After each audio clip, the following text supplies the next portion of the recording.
What's good, Brewers? It's T. Shaw. And this is Scholar P, and we want to welcome you to Brewin Black, giving you all the latest in Black news and entertainment for our intellectuals, millennials, and those who like their information like we like our news. How do we like it, T. Shaw? Black. Black. How you doing today, bro? Hey man, I'm doing good. We got to let the people know that we both have now finished our vaccination process. All right. Yeah, Kudos. yeah. We've talked about the vaccination. We've talked about COVID on plenty of episodes, and we care about not only the country but Black folks in particular. We've talked about how COVID impacts us more than other communities, and we have to practice what we preach, right? Absolutely. And we had to do our part to make sure that not only are we safe, but our loved ones and our family and our friends are safe as well. Absolutely. Brewin Black leads by example, y'all. It is important to build that trust, right? And you start to build that trust when you see people around you doing those same actions. So again, just like Scholar P said, we're trying to practice what we preach, and trying to keep our family and our loved ones safe. And each and every day we can take steps to do that. So if you have an option and if you have the access to it, please get the vaccination, y'all. Absolutely. How you feeling after? I think that's important to talk about. How you feeling?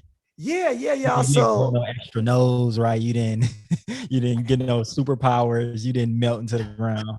Absolutely not, y'all. I'll tell you this. My first time getting the vaccine 3 weeks ago, I was actually going to DC the day after, very like early after, and the night of when I got the shot, I was having some trouble with my arm, but not real trouble. It was just there was a lot of pain when I tried to lift it. But then the next day on the plane, I was chilling when I got to DC that same, because I got it on Thursday. That Friday in DC, I was living my best life. And even today, still the same thing, soreness. The second shot hurt just a tiny bit more than the first shot, but like I'm feeling great. It's really just my arm. So T, how were you feeling? What were some of the effects for you, brother? Yeah, same thing for me. I think too, because I'm working like full days, like full work hour days. Like it was my shoulder was a little stiff. But my mom had got it before me, so she said just keep it moving, keep it active. So the shoulder wasn't that bad. But I was a little tired. I had a little fatigue. Just a little bit the first day, and the next day I was cool. And then after I got my second dose, this is my second day out. Last night I was a little tired, but again, I'm working full day. So I went to sleep at like 11, but woke up feeling good. Took a little ibuprofen because my shoulder was still a little sore. But other than that, bro, I've been feeling good. I've been feeling good. My hips are a little sore, but I feel like if that's all it take, instead of like my lungs collapsing or being hospitalized and being on a ventilator, like I'll do that. Absolutely. I want to give a shout out to because some of our family members and friends have also been doing that. And shout out to just the community. Anytime I put, and I'm sure you experience the same thing, T. Like anytime you put it on your IG story, on your Facebook or whatever, there was just so much support and love. Like, congratulations! It was like you had gotten a freaking new car or a new job or something. You're like, oh my gosh, congratulations, you're safe. Yeah. And it's so crazy because I know that places like UCLA, it's about to start opening back up. Biden had been talking about the country getting back to a place of at least semi-normalcy coming soon within the next few months. And so it's been a journey, man, but it looks like we can see the light at the end of the tunnel. Absolutely, and I'm excited, bro. Absolutely. So before we really get into it, we want to do our land acknowledgements. So again, like we always do, this is the land of the Gabrielino and the Tongva. This is stolen land. This is colonized land, and we will always, always, always pay those respects. Absolutely. And just as we continue, we want to hit you all with some quick updates and quick thoughts around some things. So T, I heard through the grapevine that Miami is back at it. Florida's always in some shenanigans. You know what I'm saying? Mhm. And I get it. Sunshine all the time, beautiful beaches, all these great things. So much so that they actually had to reinstate a curfew, and it wasn't necessarily about the pandemic per se. It was just that it was very, very crowded. Am I speaking correct there, or? Yeah, bro, yeah, niggas was wilding. Niggas was wilding. I know spring break is upon us, y'all, but please be safe. Please be courteous. I think that like, yeah, like Miami just was overwhelmed by people, and not only like just people was with their mask off, just in the street wild and people fighting. I even saw a case. RIP to a young woman was drugged and raped out there. And it's like, y'all, the country just opened up. We've seen so much harm, so much violence in this. We've just gotten to this point, and it's taken us a whole year to get here. And I don't want us to throw that away. And it's just like, y'all, I just need y'all to be safe, right? Because I'm sure not all of those people have been vaccinated. And it's like, you don't know what you're getting out there and what you're bringing back home to your loved ones. So please be safe, y'all. And please just keep in mind, y'all. And just like, I know there'll be white people out there getting crunk in Havasu and getting crunk in all these other places in Cancun and stuff. But like the cameras is on our people in Miami. They love showing us acting crazy and acting a fool. And that's what it definitely looked like in Miami. Right, absolutely, absolutely.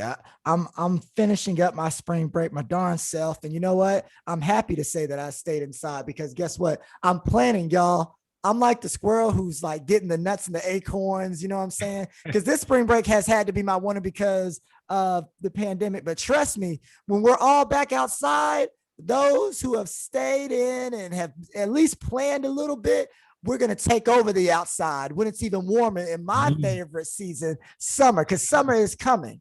All right. So just don't let the pandemic and this pressure of spring break make you feel like you have to be outside when you know a lot of people don't care about the vaccination. Like it's okay to sometimes chill a little bit too and plan for a brighter tomorrow. So and plan so that you'll see a brighter tomorrow. So yeah, man, it's wild. But like T. Shaw said, please y'all stay safe, Absolutely. And so, with that being said, it's a little bit that was a little bit more lighthearted, but T, America is back at it again. We love our guns. We love the mass destruction that they can cause. We love not moving the needle so that lives aren't lost. However, in Boulder, Colorado, 10 people were killed in a mass shooting. And it's devastating to see. And it's like we were just on this last week, right?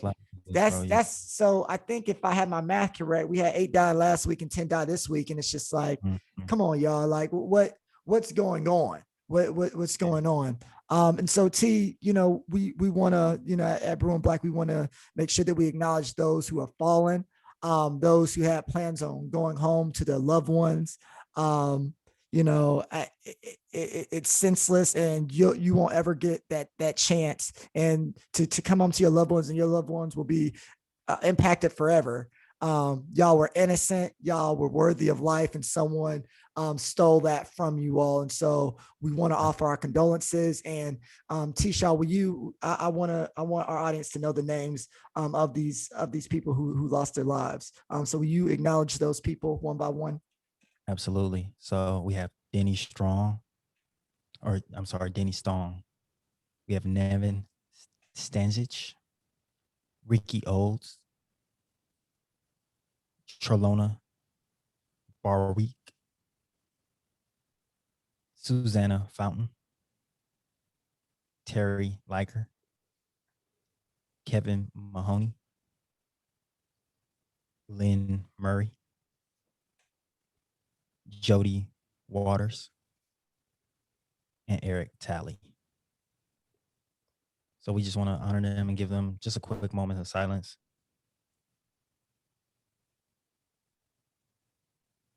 And just remember that these are lives that are lost. America, again, just like Scholar P said, we love our guns. When I say we, I mean them. But I just know that we've had 7 mass shootings in 7 days. A mass shooting is defined as 4 or more people that are shot and killed. So I think that we have to start to really think through the way that our country is going. Like this is a problem that has continued to plague us. They continue to plague us. And it's just like we're on this cycle. And at some point we have to break it. Um, and yeah, bro, like it's just heavy. Absolutely, absolutely, yeah, and with everything that's going on with Biden, I just this is the time to like really push forward an agenda and a plan to like go against the NRA, and I think that for those of you who love your guns, because I know hunters, I got some of my best friends, like they love their guns, but you what I know about my friends is that they also don't like mass shootings. And so there has to be a compromise in a middle ground. And so instead of thinking that people are trying to take your guns, think about it as people are trying to spare the lives of the innocent. Right. Which Yeah. is something we all support. And so don't get caught up by messaging saying that, the Democrats or the liberals or the radicals are trying to take your guns. No, people are just trying to spare your lives. And, I think Democrats, Republicans, everyone should be able to, legally hunt if they want to legally hunt. If you register to carry something, that's fine. But in terms of, not having background checks, people with mental illnesses being able to have access to guns, the legal gun shows like, y'all, there's much more to life than being a terrorist. And And our teens. right. And it's senseless. Like, I didn't even know that there had been 7 mass shootings in 7 days. And so it's just like, y'all, if we get through this pandemic, it's not going to matter if people are still paranoid to go outside because anything could get shot up. So let's remember that. And just like the pandemic, even if the mass shooters aren't black and don't look black, I guarantee you poor people and people of color are going to be the targets of suspicion, like everything else. So just keep that in mind. That's all that I got to say about it, Yeah. But taking it on a lighter note, but a still more problematic note, we have every week, y'all, we have something called our light roast. So for those who don't know, the light roast is when we critique something or someone in society that deserves to be critiqued. And sometimes we offer constructive feedback, but sometimes not, because sometimes people, places, things are trash, and it's just trash. This person, she's been in her mix of controversy over the years, whether it's jumping on stage with Alicia Keys and Jay-Z, or or people saying that she looks like Little Bow Wow. Little Mama is an outspoken, successful rap artist. She's been a judge on big dancing shows like America's Best Dance Crew. So we got a lot of love for Lil Mama and her lip gloss. For those of you who don't know what I'm saying, go look at that song, because it is popping indeed. But Little Mama recently, sort of made a claim that she was going to start a heterosexual rights group, sort of saying that she feels that when people come at the LGBTQ community and speak their quote unquote truth, the LGBTQ plus community tries to cancel them. And so in essence, Little Mama feels like heterosexual people are not being heard, not being acknowledged, and thus, need protection and need an organization to sort of solidify their presence and their meaning and protect them. I got some thoughts on it, but T, what do you think about this? A heterosexual rights group, why has she been getting backlash? Because some of our audience members might not understand why Little Mama might be receiving backlash around this. Yeah, I mean, like this reminds me of when people are like, well, why don't we have a white history month? Or why isn't there a men's history month? Or why don't we have men's studies or white studies, right? Like it's very all lives matter. It's very just counter. It's like, well, we do have heterosexual like rights groups, right? Like that is the United States. That is every single day. So I think it's just so it to me feels like it comes from hate. Like it comes from a lack of love and a lack of respect from the community that is saying that, hey, we need support. And my biggest problem too is that people feel like they can have opinions on people's lives. And I think that that's really what it comes down to. Because this all of this kind of came out in response to Zaya Wade doing an interview with First Lady Michelle Obama. And so she goes on to say, oh, so children are too young to smoke cigarettes, and they're too young to drink alcohol, and they're too young to drive and get driver's license, too young to go to the club, too young to gamble, too young to rent a car, but they're old enough to cut off their genitalia and change their gender. Um, and I think that like one is just so, it's just so off the mark because people have just this a false understanding of what transgender means. Like you can be transgender and still have your genitalia. And I want to understand what our obsession is with transgender people's private parts, because that's exactly what they are, private parts. It has nothing to do with you, but you can be transgender and still be pre-op. You never have to have an operation to identify as transgender. So I think that like a lot of the conversation, even what Boosie was talking about Zaya Wade, as Boosie has missed the mark with a plethora of things, right? That like everyone just is like, oh, why you letting your 13-year-old cut off his wee wee? And it's like, it's just missing the mark. It's missing the mark, and it's also disrespectful to Zaya Wade's identity. Allow her to be who she believes, like who she is. Like allow her to have her life and live her life like you're living yours. And I think we just are not minding our business. So Lil Mama, I need you not only to mind your business, but shut up. Like, shut up. No one asked you for your opinion. And like, if you did get bullied, you deserve to get bullied. Like, and I think people aren't understanding that fact too. Absolutely. I love what you were saying about just the nuances of transgender, because I feel like people hear the word transgender and they all automatically think operation. They don't understand the counseling, the counseling process, and how long the process actually really is before someone makes that type of transition, even if they even decide to make that type of transition, right? Yeah. And so I think.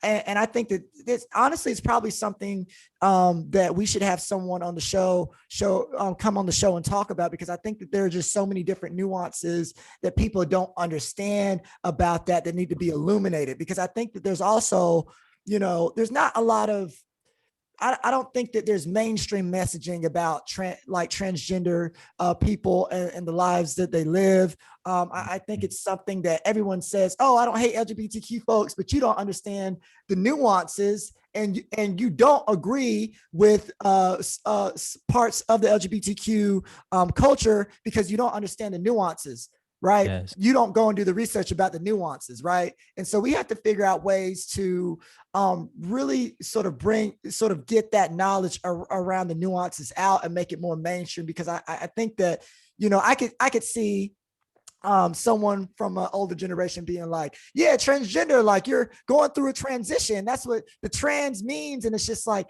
yeah, but the transition isn't always physical. And a matter of fact, there's way more mental and emotional things that have to happen before someone even does anything to their physical body. Right. Absolutely. And so I think it's definitely something that I want us to get someone on the show to talk about more. But I think that you just make a great point, because I think people go to the extreme nature of something when they don't understand it and when they don't support it.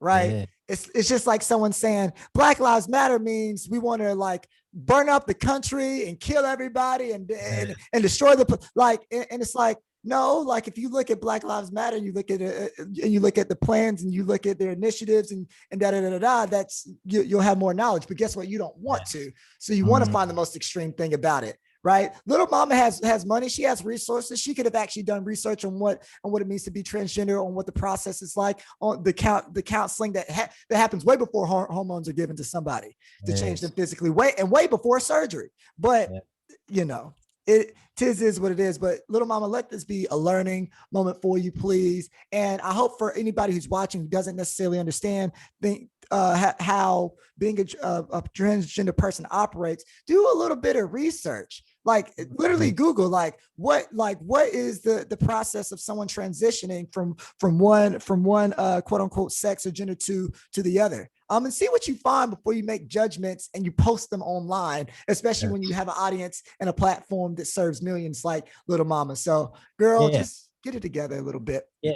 And I want to say again, the LGBT community is probably the community still playing like lip gloss is popping. These are the people that are supporting you. So it's like you're taking off your base, and it doesn't make a lot of sense. And also this is what I tell my students, right? Like we just got into our gender identity and sexuality component of our lesson in our curriculum. And I let them know it's just like you can't disagree with someone's gender identity. You can't disagree with someone's sexual orientation. That's not how things are. Like you can't, that's like somebody disagreeing with you being Black. And they're like, oh, okay. Cause you can't disagree with who someone fundamentally is. And it is illogical and it is egotistical to assume that you have that power to disagree with someone's identity. Like, I think it's just disrespectful, but I love what you brought up. I would love to have someone on to talk about their experience.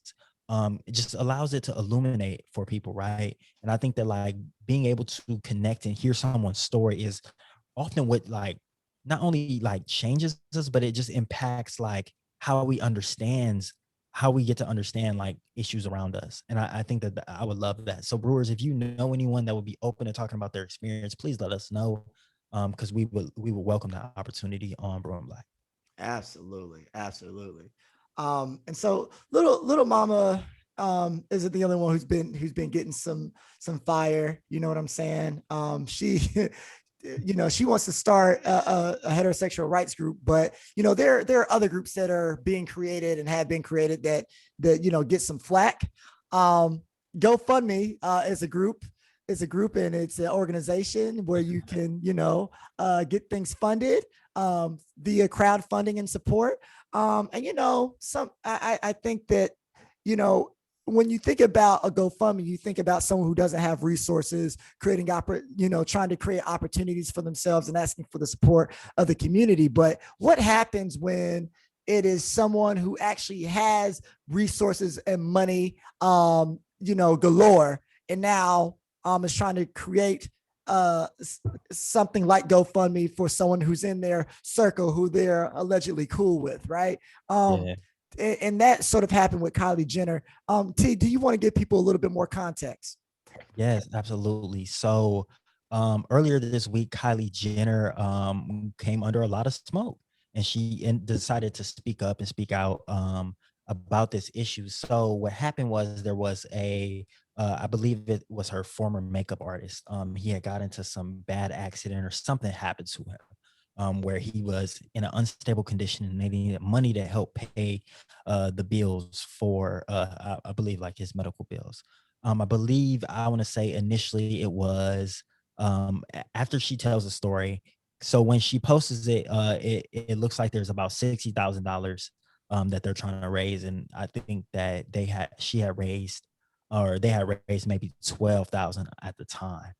She donated 5,000. So she goes on to say that when she originally saw it, the goal was 10,000, and she donated 5, which was the remaining balance of it. But then she posted it for other people to see for whatever reason. I guess in just good faith, maybe they need more. They've reached their goal, but maybe they need more.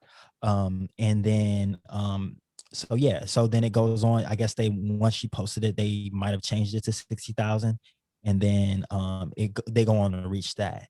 And there was a large controversy around how she interacted with it, right? Kylie Jenner is a billionaire. I believe it was a Forbes album put out, or not album, I'm sorry, Forbes article put out, and I think it said that she was making close to $500,000 a day.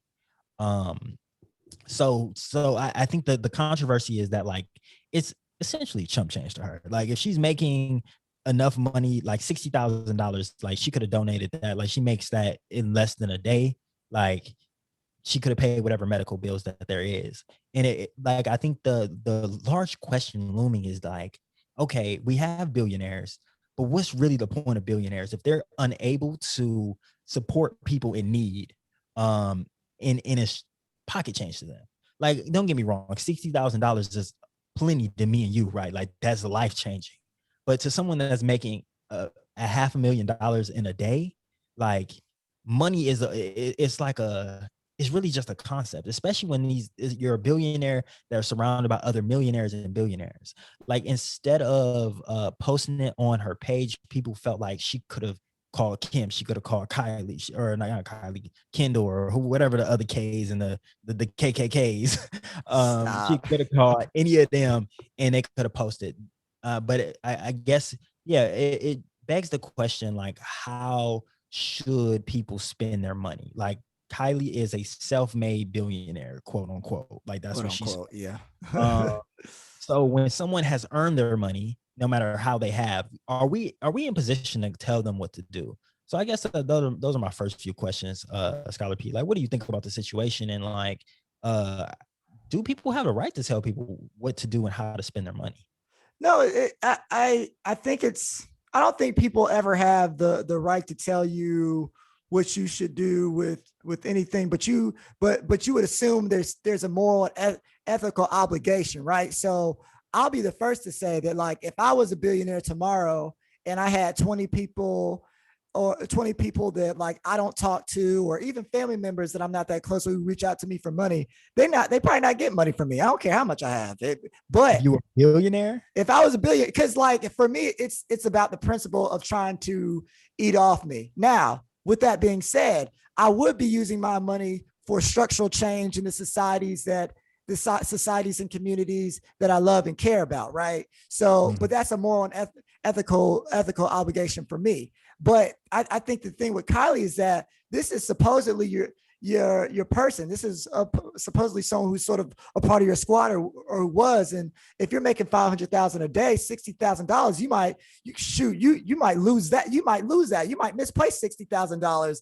and go about your day, right? So it's one of those things where if I had someone, we've hired people to work for us before, and for some of those people, if we had $1 billion and, like, they got into an accident, I might be like, yo, don't even worry about it. I got you. You know what I'm saying? Like, that, because that was an accident. That was something that was life changing and altering. Now, if I have a relative who hits me up and I'm a billionaire and they're like, hey, Ashton, little Mike just got into college. And I don't have no family members named Mike who are going to college, so I'm not subbing anybody. But Mike's going to college, and he's going to this great college, and it's going to be $60,000 a year, and we don't ever speak at all. And I never support you in anything you do, but will you pay his tuition? They're not hearing from me. That's not. I can't do that type of thing. I can't. I would be more likely to start a Black scholarship fund at that particular school, and be like, hey, hopefully he can apply to the scholarship that I just created at the school. But, like, for me, it's about how. So for me, it's like, I got my friends. Well, let me start over. I got my family members who I love dearly. I got friends who are like family to me. And then I have structural things that I want to do. And I have my whatever I want to leave for my kids and stuff, of course, which is technically a part of the family. And but, like, now if I see some random person suffering on the street and I'm like, dang, I'm feeling it today, I'm like, all right, bet. Yeah. If I was a billionaire, I'd rather end homelessness. You know what I'm saying? I feel like you get into the structural changes. Yeah, like, if I'm a billionaire, I'd rather figure out a system, a way to, divest from freaking prisons, a profitable way for universities and all sorts of other institutions to divest from prisons. Like, for me, I've seen so many people get taken advantage of when it comes to money, that for me, I'm just like, okay, yes, I can give that person who doesn't care for me, who would try to backstab me, who has nothing but ill will towards. I can give them a couple $1,000 anytime they ask for it, because I have $1 billion. Or I could bless the world via structural change, but then personally bless the people who've always rocked with me and who's always had love for me. Because for me, I'm a loyal person. Like if I had $1 billion right now and you were in any type of jam, I'd be happy to be like, yo, T, I got you. You know what I'm saying? But there's some people who can't stand my tail, who's gossip about me and everything like that. And like, they're like, yo, Ashton, I need something, you know? Nah, I don't know you, bro. Like, I don't know you, sis. I don't know. And even if you're a family member, if we're not close like that and we don't speak, if you never support, like I can't do it. I can't do it, T. But you tell me what you okay, bro. I can't do it. Not now. One, I'm a grassroots nigga, man. Like I'm into the institutional and structural changes, but I think you might need a few $1 billion to do that, right? Like I think it's gonna take a lot to knock down some walls because niggas with a few more $1 billion gonna try to change that for me. Absolutely. But I feel like if I have $1 billion, let's talk about how much $1 billion is, right? So if you have $1 billion, you have 1,000 bank accounts with $1 million. 1,000 bank accounts with $1 million. I don't know, man. Like it's chump change to me. Like I don't make that much money, but there was a homeless lady and no one was giving her no money the other day. Or just yesterday, I was in line and I was in South Central and I was getting some food. And I was like, damn, let me see if I got some change. I had no change. So I checked my wallet and I had a 20. And I was like, damn. But the last time I was in that situation, I had like a quarter. I had a quarter or a 20, and I was like, man, fuck, I can't get this nigga on 20, man. Like, hey, dude, that's 20, bro. I don't know. But I had just got paid too. So I was like, I gave him a quarter and he was so appreciative. He was so thankful. And I was like, damn, this is the nigga that deserved $20. Like, that's just how I feel. Yeah. And so I knew how that made me feel. And I knew I sat with that feeling for a while. So yesterday I was like, look, this woman is really begging people. And it's like when she showed me her hand, it don't matter what was in her hand, but she had 17 cents in her hand. It was like, you could do this all day and never even get to $1. Like, hold this 20. Cause like, I got it. Like, I've been saving my money. I've been investing my money. I got the stimmy, bro. That's somebody that probably ain't getting no stimulus. So let me stimulate your life. That's how I feel. And look, I agree with you. I agree with you. Right. Cause that's the random person who needs it, and you have the power to empower their day. But are you telling me this? You have a family member that doesn't rock with you, has never supported you, and they come up out of the blue. Hey, T, look, man, I'm trying to start a few businesses. All I need is a couple $100,000. You know what I'm saying? Like a couple hundred. I see that's different. That's a different thing. But you got $1 billion. You got $1 billion. It's still this is brother. I feel like you put it back on me. But it's like I do agree with that, like starting the fun thing, because I think that would definitely be something I do. It's just like I would allocate a good grip of money to that, and then that would have some processes. So I'd be like, yeah, bro, hey, go and hit this thing. But somebody was like, yeah, bro, I need 5 racks, I need 10 racks. You want to pay this tuition? Yeah, I'll send it right to the school. Like, bro, we behind on bills. As long as if it's under 100,000, like. Because that's not even one bank account. Even if I said I'm gonna allocate 10 bank accounts out of the 1,000 bank accounts of $1 million, like that one would still be cool for a while. So I guess that's how I'm looking at it. Because it's like I like it was like I could give this lady this money, and I don't know what she gonna do with it. Like Republicans and conservatives and people that have bought into stereotypes will be like, oh, she gonna buy drugs.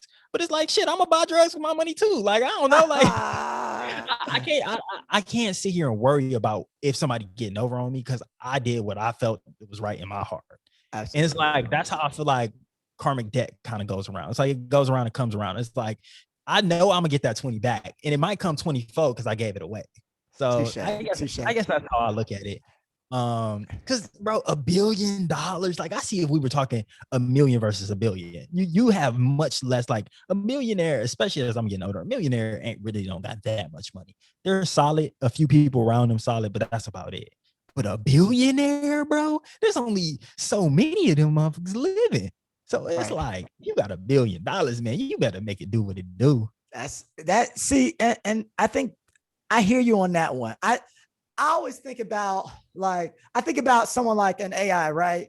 And or the Eminems, or people who have like posses and they got mad people around them all the time who are just taking, right? And I don't think we'd have a posse around us because I don't trust people like that in the first place. I don't know y'all. You know what I'm saying? And I feel like most of our friends, you know what I'm saying? I would venture to say like any person that we consider to be close around us is not a vulture because they got their own excellent stuff going on. Right. Yeah. So hopefully we wouldn't be in this situation. But I will say, like, you know, I have a huge family, you know what I'm saying? And not to say that any of them are vultures, but but you know, if they were coming up, hey Ashton, I need this, hey Ashton, I need that, I'd be like, whoa, slow down. I love all y'all, but I talk to about 5 of y'all regularly. So let's back up a little bit there, buddy. But this is not to say I'm a cold-hearted man. Under the right circumstances, yeah, I'll ball out. You know what I'm saying? I'll ball out and I'll empower people and everything like that. I just think of it from I just know that people will try to get you, man. Once they know, that's true. Some of these people are schemers, but like you said before, you got to operate from a strategic standpoint, but you can't operate from the standpoint of like, oh, everyone's evil, everyone's out to get me all the time. And like, if I give them this money, you know, they're not gonna use it exactly how I would want them to use it. It's like, no, like if you give it from your heart, you give it from your heart. And like, usually that type of stuff does come back to you in some way, shape, or form. So I would be open to giving it to certain people, but I'm a patterns and trends guy. So if I bless your life once and I'm your only blessing, I don't look like God. Well, we'll hear Jesus is black. Anyway, I'm sorry. So like, I don't, but I might have hair like God, but I am not God. You understand? So if I'm the only source of a blessing, my brother, my sister, my non-binary person, it can't be me all the time. I can't be your well forever. You know what I'm saying? Yeah. But I don't mind a good sip every now and again if you need it, especially if it's something serious. You know? Yeah, absolutely. I think that's a great point. Just kind of being strategic, like not operating what we call it at work as a deficit mindset, right? Like that you're working against the negative all the time. You're trying to get over the hump of the negative, but it is definitely like being strategic. Like if I had $1 billion and people was like, oh, bro, can you pay my rent? You know what? I'm going to buy your house and then we going to rent to own this motherfucker. You going to pay me up until you didn't pay it off most of it, then I give it to you. Right? Like, so it's like, I'm getting some, you getting some, I'm trying to help you out. So that's what I'm thinking. It's like, you just have to be real strategic. Don't be gullible. You can't have a good heart and not be gullible. Right. Like, just like you said, like there's been people that ask me for money. I'm like, yeah, cool. I got you. And then it's like, you asked me again. It's like, bro, you just asked me 2 weeks ago. I don't got you. Like somebody else might got you, but I don't got you. Right. Dude, that came from my heart, but I don't got much more coming for you. Right. Basically. Got it like that. Like if you needed some startup funds, like that 20 was your startup, like I got you. But like, I don't got no more. All right. I don't get paid. Like I'm working for my money. I can't give it away. Like, but I feel like a billionaire, I guess this is where I'm getting at. A billionaire isn't really working for their money. They own some type of means of production. I'm getting into my capital or my Marxist bag, but they own some type of means of production, and that is just generating money itself.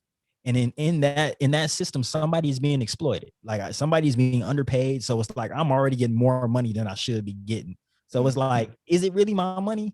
And I think that it will take people a long time to get to that point, for sure.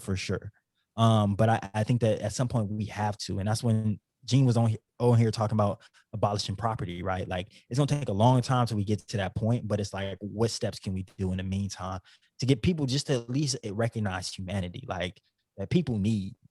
So yeah. I think this was a real fruitful conversation because I know I remember watching, like, I think it was like LeBron's like shop talk, and he had some people in there like Kevin Hart and people talking about like, oh, that they ain't really want to get that much money. And I just think about like how once we start making money, we become kind of conservative. We become the people that we are talking about all the time. Right. And he was like, oh yeah, this aunt that used to watch me was like talking about, oh, she behind, I don't know if she behind a bill, she needed some money. And she was like, look, I used to watch you when you was younger. And I'm like, he was like, okay, cool. But I'm like, look, if she didn't watch you when you was younger, you could have went outside, got hit by a car. Like, you don't know where you would have been at without her. And it's hard to put a price tag on that, but it's just like, no one is self-made completely. You can't, but I think that you got to attribute some type of value. You can't give somebody in the outer circle as much as you give somebody in the inner circle. No, but like, don't say those people were worthless and they didn't mean nothing to your life. That's how I felt when I was listening to him talk, for sure. No, absolutely. Yeah. And I think it also goes back to this idea of like setting boundaries, right? Like, hey, yeah, I got you this time. And then maybe next time someone asks you for something, you got them to a resource, or you give them an opportunity instead of giving them cash, and you see how much they appreciate or respect that. Right. Right. So, so maybe the aunt needed something, but like, for instance, like, God rest his soul. I found out a few days ago that my oldest aunt, her husband just passed away. Right. And the funeral is actually tomorrow. And, if any of them, like, I'm sure everything is secured and fine, but if they needed money for anything like that, of course I'm gonna give a grip. Whatever you need, you know what I'm saying? It's like, I'm not even, you know what I'm saying? Me and this aunt don't even talk that much, but like, sometimes during emergencies and things like that, of course you're going to go beyond the grip. You don't have to have watched me. You don't have to have done nothing. You know what I'm saying? Sometimes you just, because you're so close and because you family, when it's emergency, we got to come through for each other and not think about that stuff. But if I got a cousin who asking me for 20,000 or 20 bands every Saturday, I'm like, nah, forget all that. So yeah, this is not every Saturday. Not every Saturday. You know what I'm saying? You no. So yeah, y'all, watch your pockets, and at the same time, don't watch your pockets. Don't be so conservative. Don't become the very things that you hate, the very things that you say, that you grew up saying that you wouldn't become. You know what I'm saying? Money doesn't have to make you conservative, right? It can actually make you more radical, and it can actually make you a more empowering human being, right? But not not an enabling. You want to empower and not enable. That's what that is. But speaking about empowering, man, some people feel a little bit too empowered. Some people, have you ever lived in a glass house, my brother, and gotten a big old rock and threw it at the glass house? That was rhetorical. I'm going to answer for you because I know you're an intelligent Negro, my brother.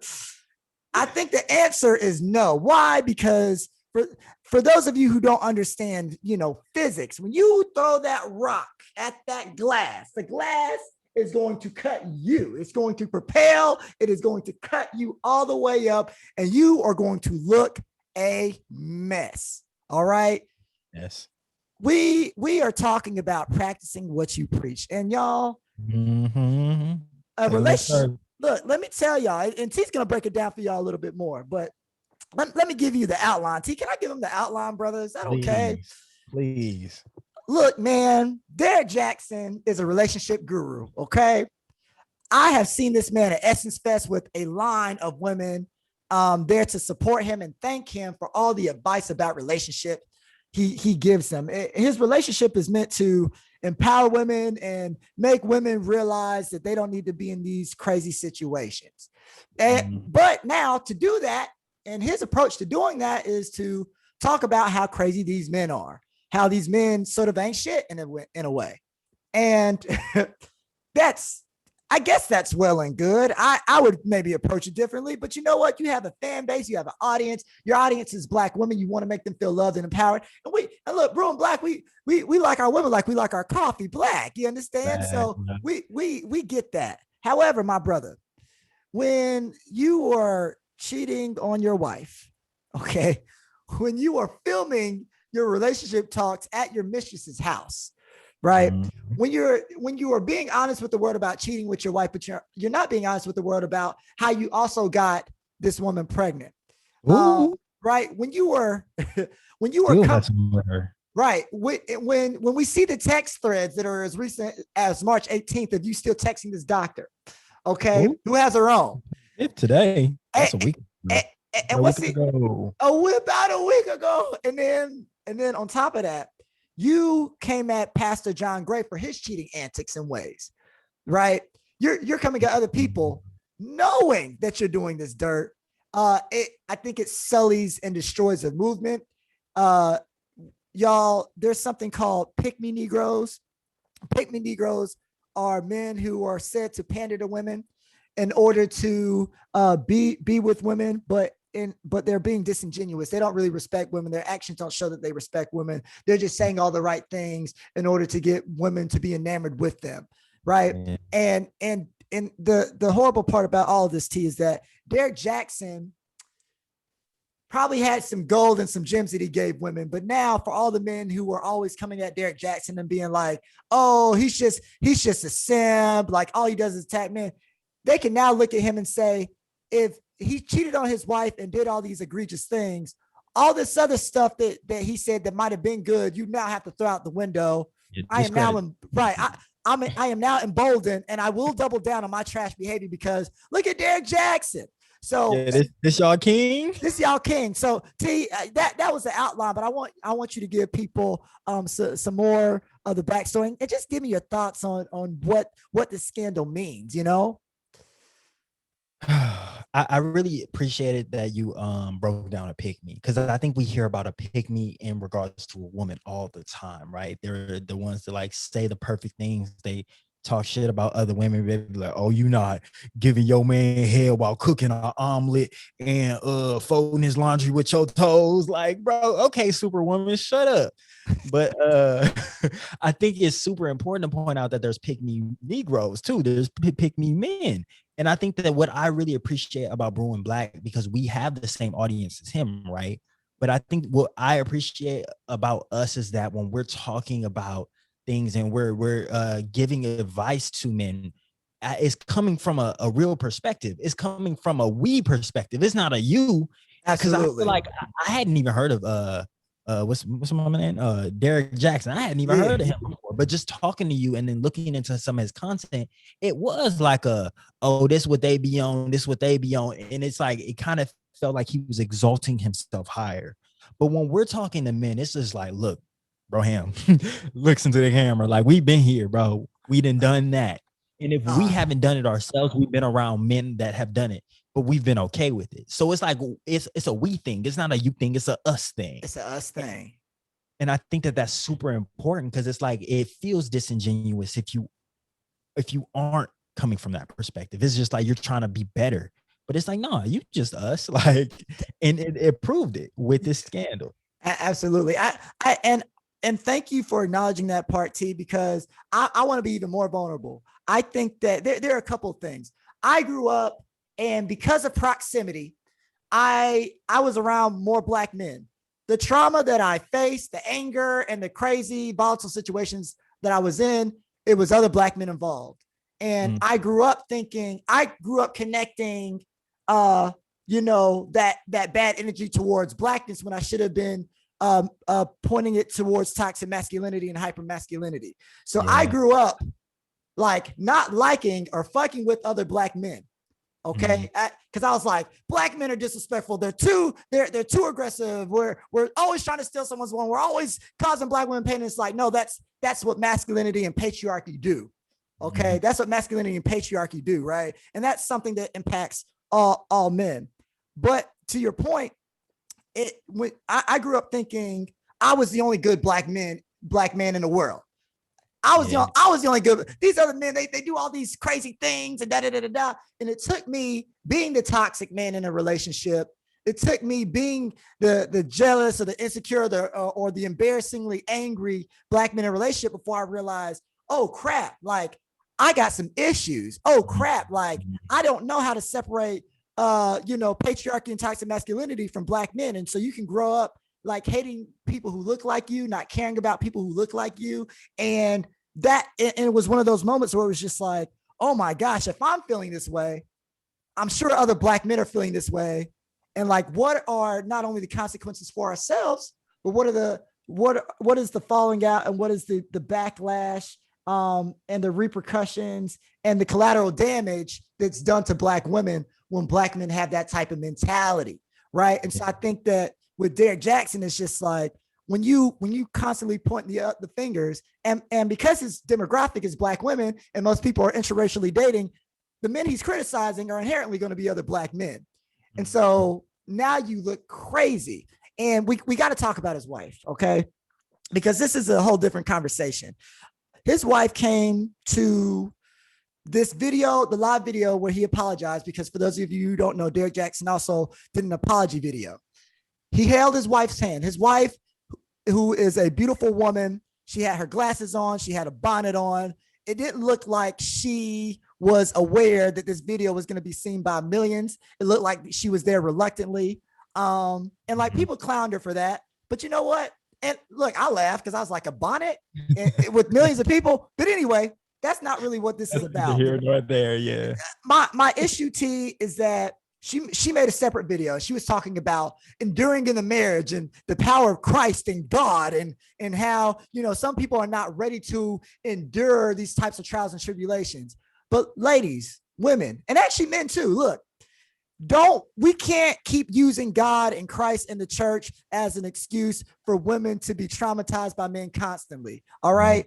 I don't think this love is real unless, because I don't think Derrick Jaxson is holding her hand with the do-rag on while she apologizes to millions of people for cheating on him. I don't believe that. For a baker's dozen. Right. I wouldn't do it. I wouldn't do it as a man. Like, if a woman cheats on me, this isn't about God or Christ or anything. It's not about enduring. I'm out. It's because it's about a principle. It's about you disrespected me, period. But I feel like the church, or certain aspects of the church, continuously tell women, hey, look, he's a man of God. Y'all got to get through the trials and tribulations, and, you know, it's God's will, and, you know, don't, you know, stay in the marriage, even though he's betraying you, and on a national level, and millions of people know and are talking and laughing and memeing about you now. And it's like, no, that's a form of abuse. That's not what God stands for. No God I serve. You know what I'm saying? And so it's like, we, as a church, as a body of Christ, for anyone who believes and subscribes to that, quit using Black women as a scapegoat for pain, and start addressing some of this behavior that leaves them looking crazy, embarrassed, humiliated, hurt. Because I look at that woman and I feel sorry for her. I laughed at the bonnet, and I don't take that back. That was hilarious, because you can see how reluctant she is.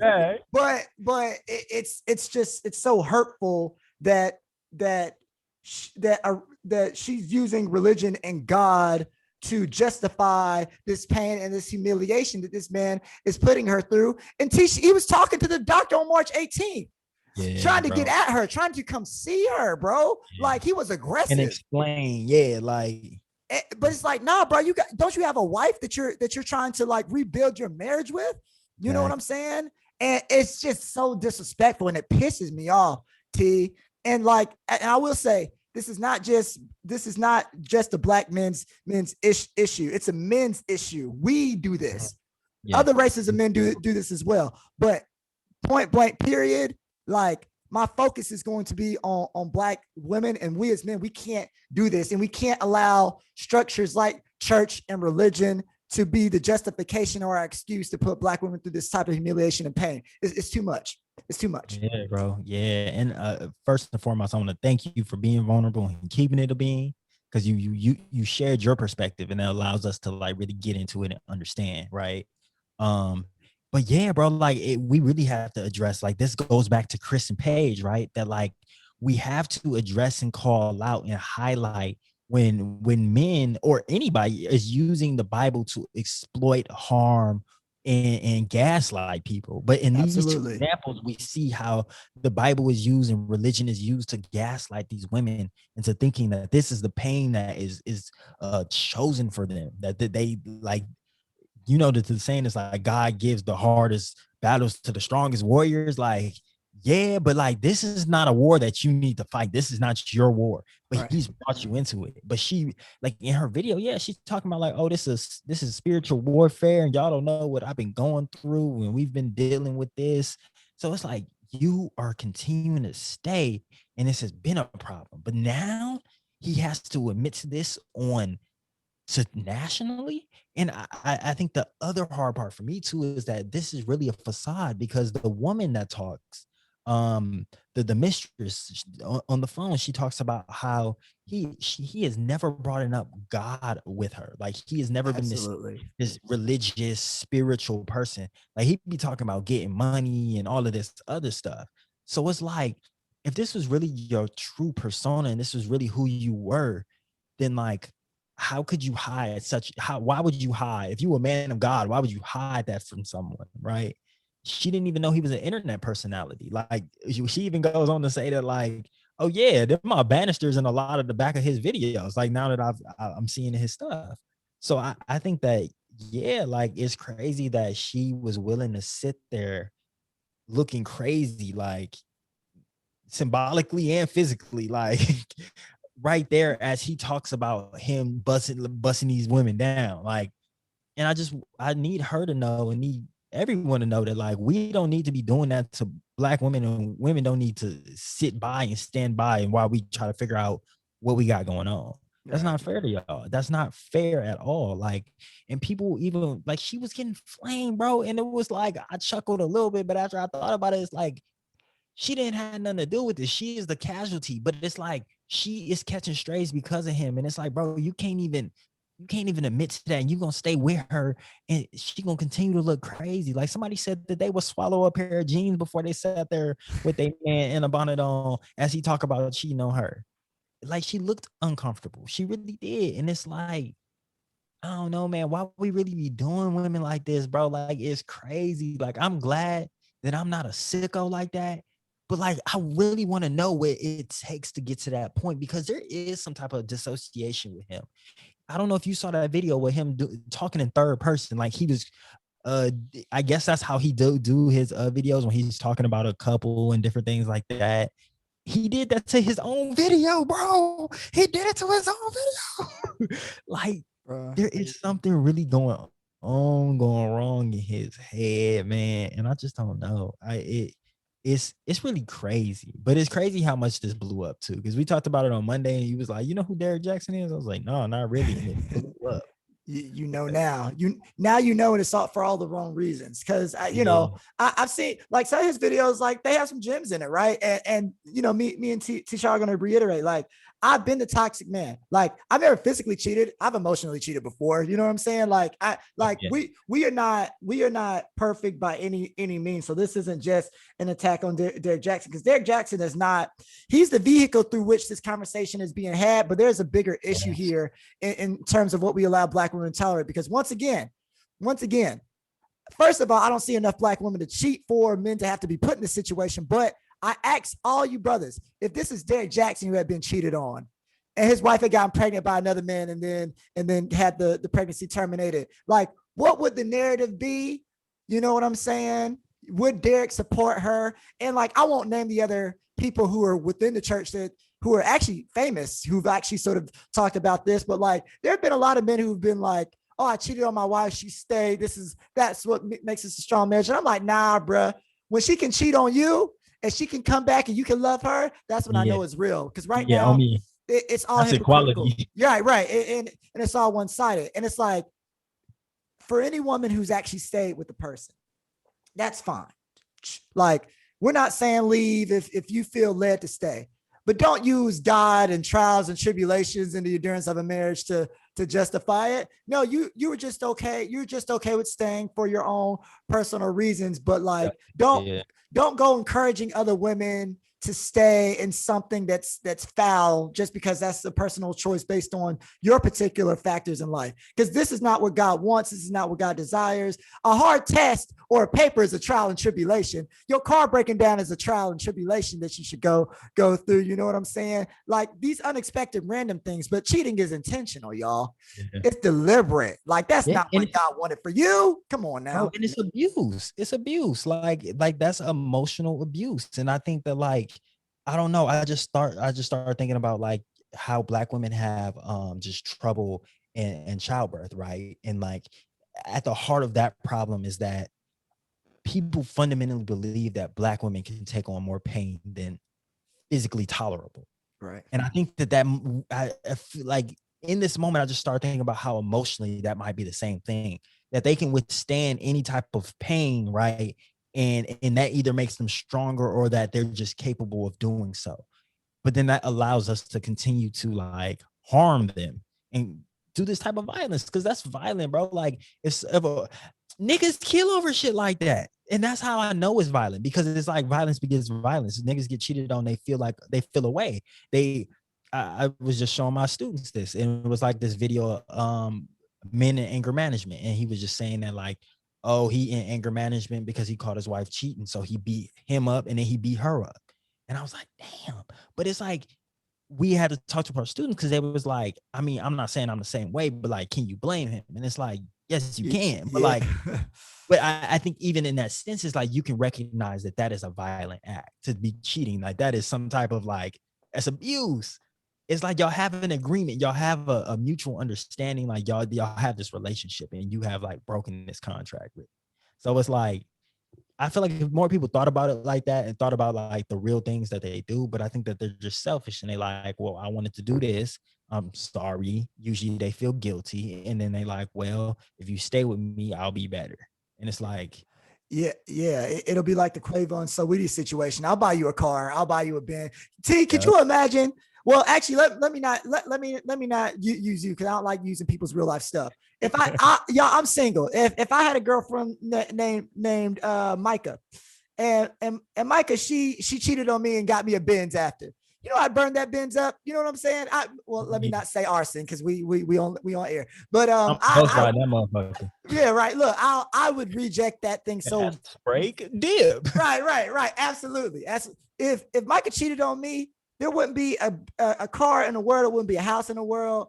You could look, if she cheated on me and she was like, Ashton, I'll make you a billionaire right now, my pride would be so hurt, and I'd be so betrayed that I wouldn't accept it, because you can't buy that forgiveness. Hold on. Hey, see, that's me. On your we talked about $1 billion, man. That's 1,000 bank accounts of $1 million. You wouldn't stay for a little bit. I stay for like years. Right? Yeah, a couple of years. Are you gonna build a life with her? I can't. No. Because the only thing that costs more than $1 billion is my happiness and my peace. Ooh, we're talking about it. You can't sell your soul. Yeah, like I don't make anywhere near $1 billion, but a Negro is happy. A Negro is at peace. You understand, with the world, with myself. So I just think that, you know, even with the Quavo and Saweetie situation, like, I'm gonna buy you all these things because like I can buy your trust back, or I can get rid of the pain of that betrayal or the pain of that abuse, because we know that type of stuff happens too. You might slap someone across the head, bring in some flowers, bring in some chocolates, buy them a Benz, not saying that Quavo put his hands on Saweetie or anything like that, but I'm saying that we try to compensate for abuse. And as men, that's what we have to think about. When have you compensated for your abuse? You know, when have you tried to compensate? And where can you stop that abuse before you have to compensate? Right. We got to start talking about prevention instead of treatment, fellas. Ooh. You know what I'm saying? Yeah. Because, you know, if you know you angry, go to that anger management beforehand. You know what I'm saying? Like, you need a plan in place, my brother. So, you know, with Derrick and you know, more, I think I'll go back to what you said at the beginning of the segment. It's just like, make sure that you're not attacking other men, because there's also, for those of you who don't know, there's something called dirty macking. Okay, dirty macking is, I know a few of them. Yeah. Yeah. So that means as a man, you'll try to talk about somebody to someone you're interested in, so that they won't like that person you're talking like crap about, but they will like you, right? And so never work. I can tell you, I watched 4 people try that shit. Nope. Right. I've had some guys dirty mac about me to women. So I get it, but I think that you got to be careful about that, because John Gray came back. John Gray was a pastor who cheated on his wife, and Derrick Jaxson came at John Gray, and then John Gray had some smoke. So fellas, remember, we are all toxic, and we are and like we will have a lifetime of trying to work through and get better about our toxicity, but we have to realize that like there's always more for us to do. There's always more growth to be had, right? And we'll extend that to Derrick. Look, I wish nothing but love, peace, and happiness to his wife first and foremost, because Lord, she's going through it. But to Derrick Jaxson as well. You still got a brand, and this is hopefully you can use this to be a little bit more humble, and hopefully you can help men grow through this situation, and you can hopefully help women realize that it's okay if they walk away from these situations too. So, that it is what it is there. We are wishing him and his wife nothing but the best, because even though this is jokes and it's a great conversation, this is their real lives. And I think his wife on the video talked about how he had to lay in a bed that he made, but no, girl, you have to lay in it now too. And that's the sad part. So much sharing a crate. Yeah. Much love to them. So, moving right along, Derrick, watch it, get it together. But some a lot of people were joking about him, this being like a Tyler Perry movie, like this whole charade being like a Tyler Perry movie that Tyler Perry needs to produce with bad wigs and crazy backgrounds and all that stuff. But there are actual real movies in real life that are getting critiques. And for those of you who don't know, one of those movies that Black Twitter has slaughtered is something called Them. That's not to be confused with Us. Okay. Them. It is executive produced by our very own Lena Waithe, who has produced The Shy. She did Queen and Slim. We love Lena Waithe. But y'all don't have a lot of love for her. Yeah. Like, I guess we don't have a lot of love for her right now. T, do you want to give the people a bigger scoop on what's going on with the Them? Yeah, I thought we loved Lena Waithe too. Then I saw Twitter's response to her last productions. Like, they hated Queen and Slim. I know so many people that never watched Queen and Slim because of what they said on Twitter. And I'm like, I thought it was a phenomenal movie. But they think that Lena Waithe has a problem jacking and ripping people's things. So Them seems to resemble Us in a few ways, but Them is also a show rather than a movie. So I think that there's that. But I think that they have criticized Lena Waithe for just ripping stuff. And then they've also said that she is in love with Black trauma, and she loves to just put on Black trauma and have people watch that. And I think it might be a good critique. It might be a bad critique, but I think in this case, it is kind of unfound, bro. Like, when we thinking of like Them, it's in the same vein as the Jordan Peele like creations, right? So Us and Get Out, it is Black horror. Like, that's the category. But it's Black horror in a realistic way, and I think that that's something that he introduced to that genre. But like any horror, like it's like surrounded like death. Like, trauma is at the heart of horror. Like, it can't be anything else. Like, that is why you're watching it. And I think that for a lot of people, they feel as if they're tired. They watch TV to get away from some of these things. They don't want to think about race and racism.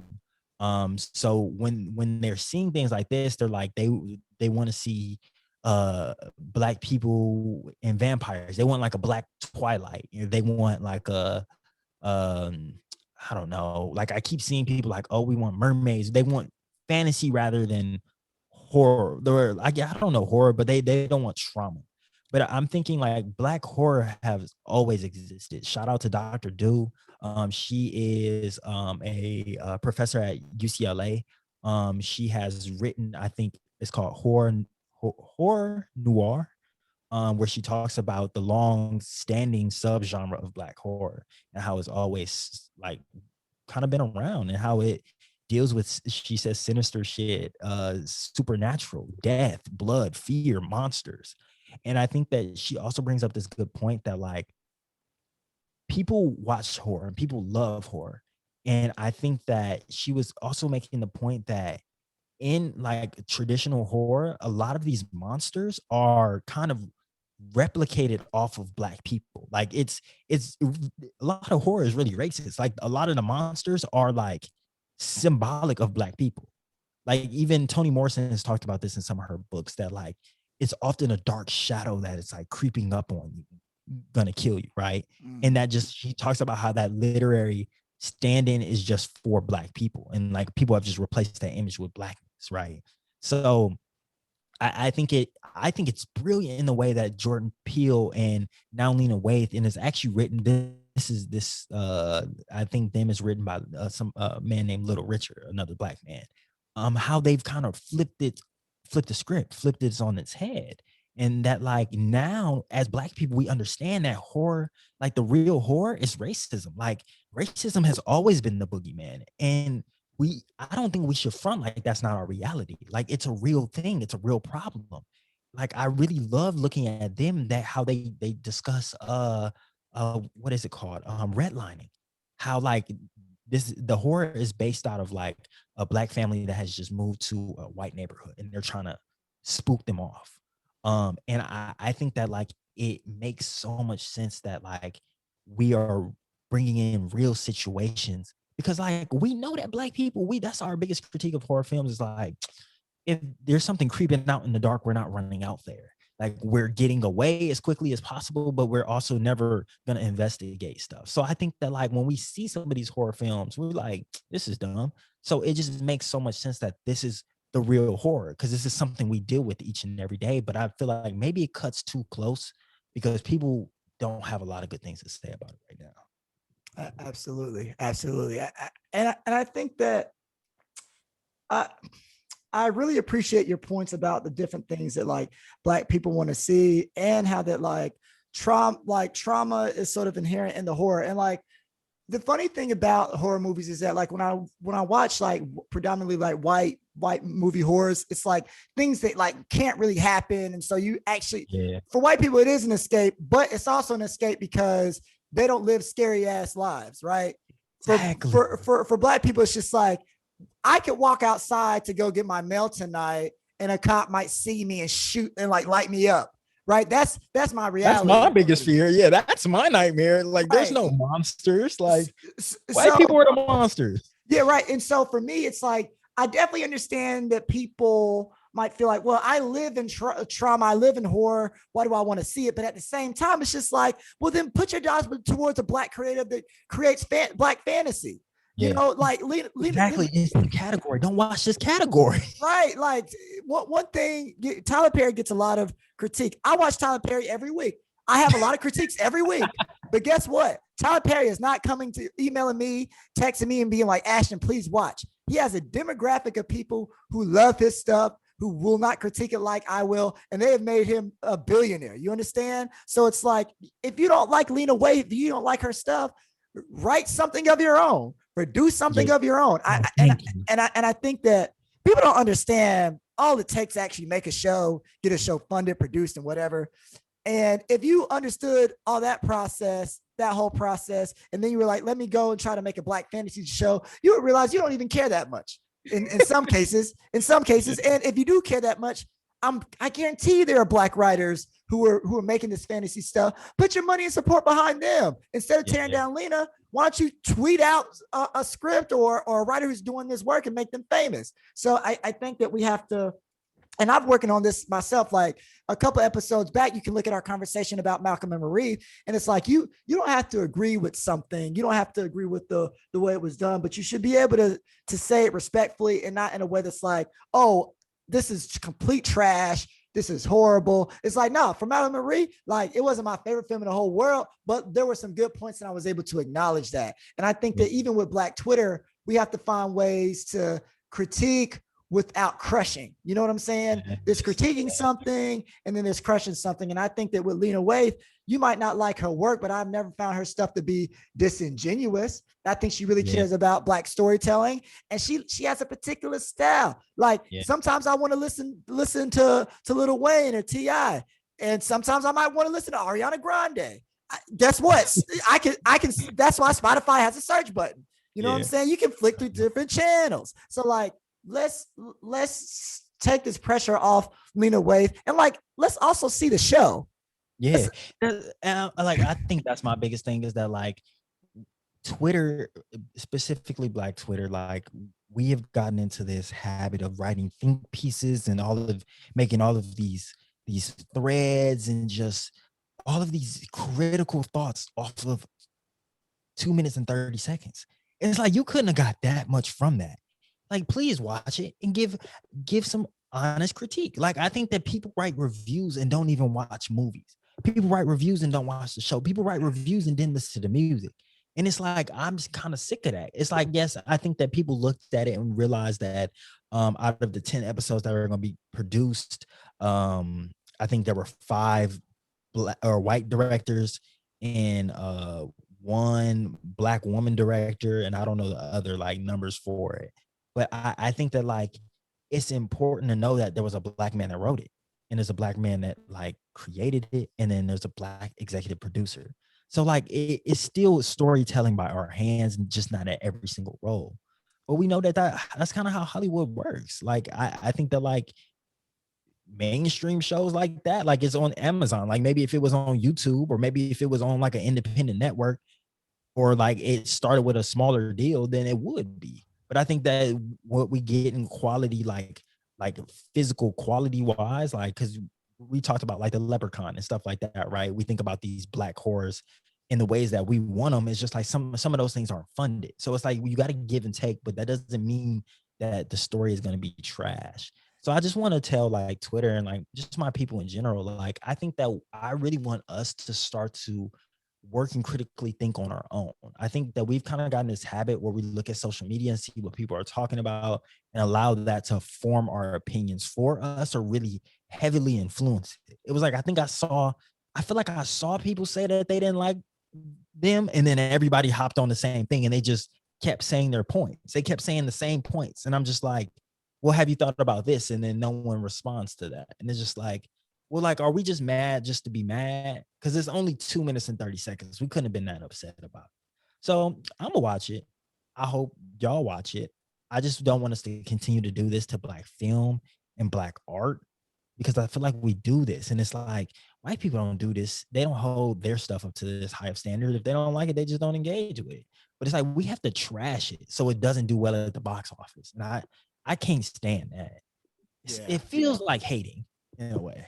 Absolutely, absolutely. And I love those points you just made. It's just like, don't watch it, but like I would spend more time pushing the things and the artists and the writers that you want to see versus saying, oh, don't go watch this. Now, if we watch it, we might watch it. It might be, oh, this is the worst thing, and we will be, and we'll talk about it, right? But like, give it a chance. Give it a chance. Like, let's not rush to it unless it's like straight coonery, which is not. So so let's slow down. Let's give things a second. Let's give people who have created great works for us in the past a second. And guess what? If you've hated everything that Lena Waithe has done, just scroll down. Just keep scrolling. Just keep scrolling. She's not harming people. She's not hurting people. She's just producing a show. You know what I'm saying? That she's just producing a show. Very low stakes for you. You don't ever have to, you'll be okay if you never watch anything of hers, but like, then why talk about it too much? Why post it on social media? Why take food out of her family's mouth? You know, it's just not necessary. It's not necessary.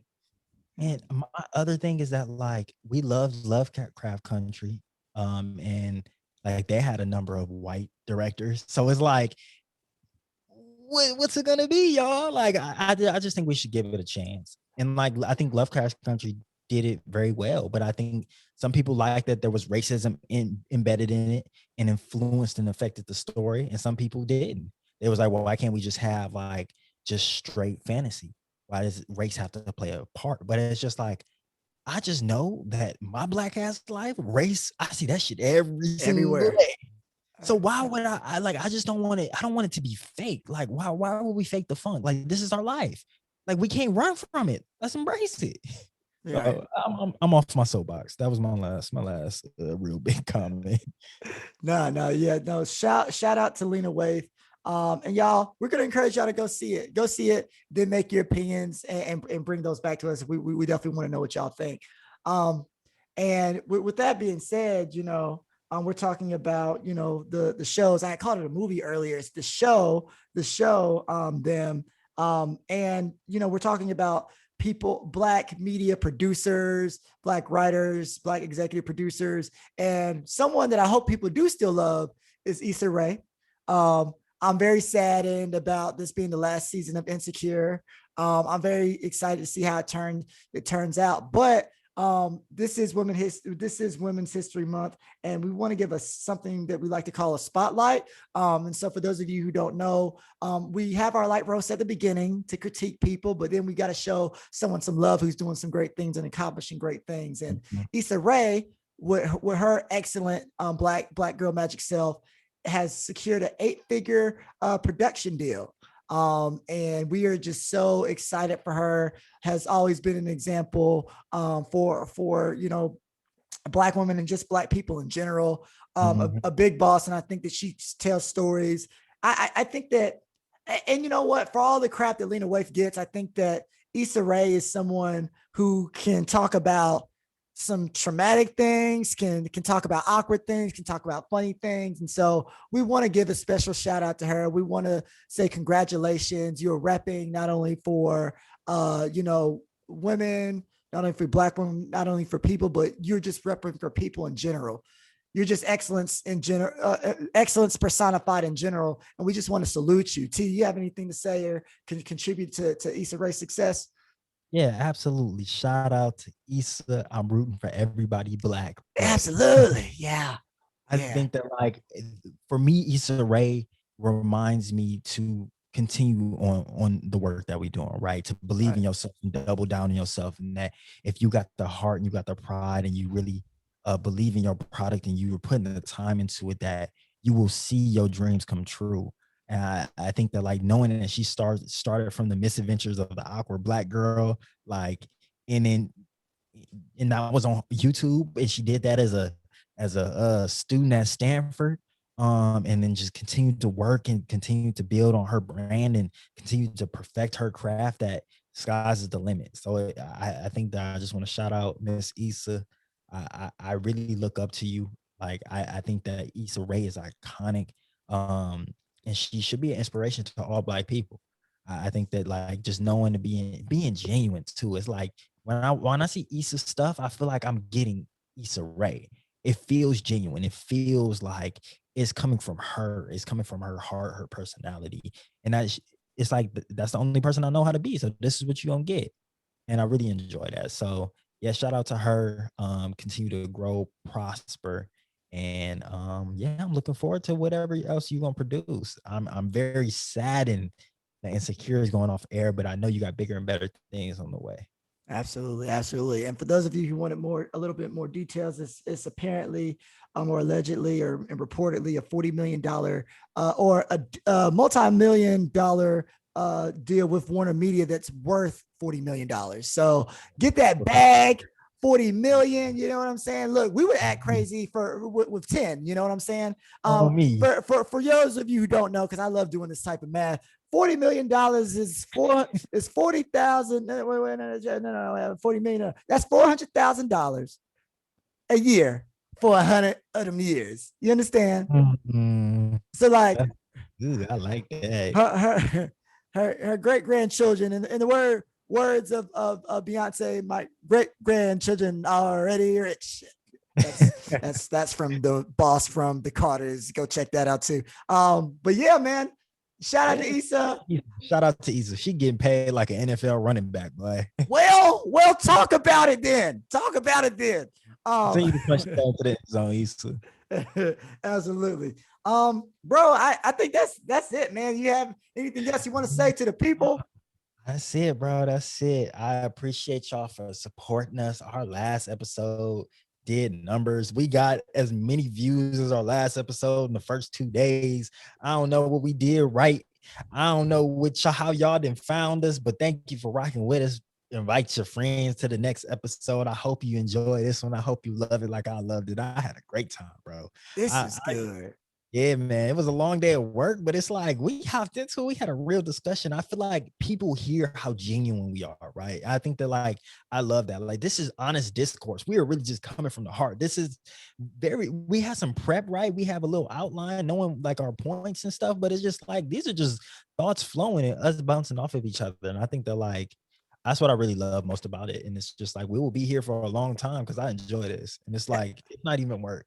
Absolutely, absolutely. And y'all, we are constantly working, trying to figure out the best ways to reach y'all because there's just like Tisha said, there've been so many of you all who have reached out and been like, oh man, like, yo, I didn't even get out my car because I had to listen to this, even though I was parked and I want to go back inside. And like, we are trying to get these conversations to you in the best way possible. So continue to watch us because we got some stuff coming. We're always strategizing, and there's more to come. And I promise you, you will not regret rocking with us. And we're gonna remember all the people who have been rocking us with us from day one. But we also appreciate all the new folks who are coming. And so, whatever you like about us, whatever critiques you have, send it to us at Brewin Black Podcast on Instagram, at Brewin Black Pod on Twitter.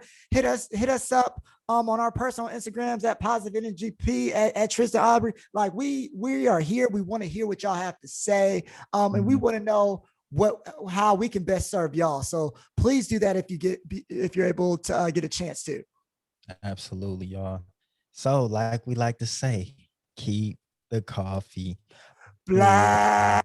And we like our women, like we like our podcast. Black. All right, y'all. Thank you for rocking with us. We'll see y'all soon.